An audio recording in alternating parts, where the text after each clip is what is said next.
আজকে আমি রাগ করে বাড়ির থেকে চলে এসেছি।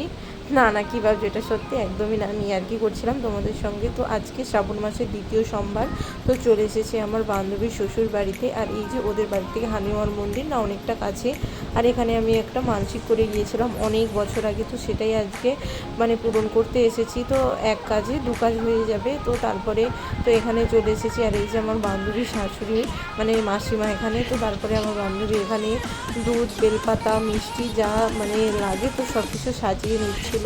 তো তোমাদের সঙ্গে আমি একটু ছোট্ট করে শেয়ার করে দিলাম। তো জানো তো এই মন্দিরে আমি অনেক বছর আগে এসেছিলাম, তো তারপরে একটা ছোট্ট মানসিক করে গিয়েছিলাম, তো সেটাই আর কি আজকে শোধ করতে এসেছি। আর ওদের বাড়িতে একদম বন্যা হয়ে গিয়েছে, তো জল পেরিয়ে পেরিয়ে অনেক কষ্ট করে এসেছি। তারপরে এই যে এখানে পুজো দিয়ে চলে এসেছি আবার বাড়িতে। তো চলো আজকের ভিডিওটা এতটুকুই ছিল, ভালো লাগলে সাবস্ক্রাইব করে যেও। Tata, by.